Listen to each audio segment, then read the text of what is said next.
आज का America deeply divided लगता है, Democrats versus Republicans, liberals versus conservatives, red states versus blue states. लेकिन सवाल ये है, ये डिवाइड इतना एक्सट्रीम कैसे हो गया? क्या ये हमेशा से ऐसा था? नहीं।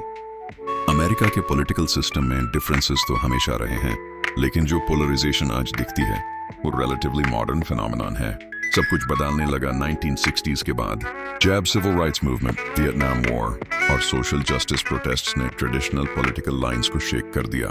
डेमोक्रेट्स सिविल राइट्स के साथ अलाइन हुए, जबकि सदर्न कंजर्वेटिव्स ने पार्टी छोड़कर रिपब्लिकन्स का सपोर्ट करना शुरू किया। इससे पॉलिटिकल आइडेंटिटी ग्रेजुअली जियोग्राफी के साथ जुड़ने लगी। रेड साउथ और ब्लू नॉर्थ का कंसेप्ट बना। 1980s में रोनाल्ड रीगन ने कंजर्वेटिव पॉलिटिक्स को मेन स्ट्रीम बनाया और 1990s में बिल क्लिंटन ने सेंट्रिस्ट पॉलिसीज अडॉप्ट की, लेकिन डिवाइड फिर भी ग्रो करता रहा। फिर आया चर्जुन सख्त media psycho, cable news channels जैसे फॉक्स न्यूज और MSNBC ने बाइस्ड नैरेटिव्स प्रमोट करने शुरू किए। लोगों ने अपने ओपिनियंस के कन्फर्मेशन के लिए स्पेसिफिक मीडिया सोर्सेज चुन लिए। डायलॉग की जगह डिबेट्स होने लगी और डिबेट्स की जगह शाउटिंग मैचेस। 2000s के बाद इंटरनेट और सोशल मीडिया ने डिवीजन को और डीपन कर दिया। एल्गोरिथम्स ने लोगों को इको चेंबर्स में डाल दिया, जहां उनको सिर्फ वही कंटेंट दिखाई दिया जो उनकी सोच से मैच करता है।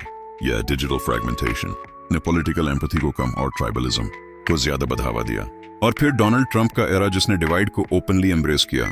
उसकी रेटरिक ने पोलराइजेशन को फ्यूल किया और पॉलिटिकल ऑपोजिशन को एनिमी जैसा पोर्ट्रे किया। इसके रिस्पॉन्स में लेफ्ट भी ज्यादा एग्रेसिव और डिफेंसिव हो गया। आज की पॉलिटिक्स सिर्फ पॉलिसीज पे नहीं, आइडेंटिटी पे बेस्ड हो गई है। तुम किस साइड पे हो, ये सबसे पहला सवाल बन गया है। लेकिन ये डिवीजन सिर्फ अमेरिका का इशू नहीं, दुनिया के कई डेमोक्रेसीज इसी चैलेंज से गुजारते हैं। फर्क सिर्फ इतना है कि अमेरिका ग्लोबल स्टेज पर एक लीडर है, और जब वहां पॉलिटिकल डिसफंक्शन होता है तो इसका असर इंटरनेशनल लेवल तक पड़ता है। होप अब ये समझ आता है कि अमेरिका की पॉलिटिक्स इतनी डिवाइडेड क्यों हो गई है। हिस्ट्री, रेस, मीडिया, आइडेंटिटी और पावर स्ट्रगल सब मिलके एक ऐसा एनवायरनमेंट बनाते हैं जहां डायलॉग मुश्किल और यूनिटी लगभग इम्पॉसिबल लगती है। लेकिन डेमोक्रेसी का मतलब ही डिसएग्रीमेंट के बीच में सिस्टम चलाना होता है। चैलेंज बड़ा है, लेकिन सॉल्यूशन तभी मिलेगा जब लोग सुनना शुरू करेंगे, सिर्फ बोलना नहीं।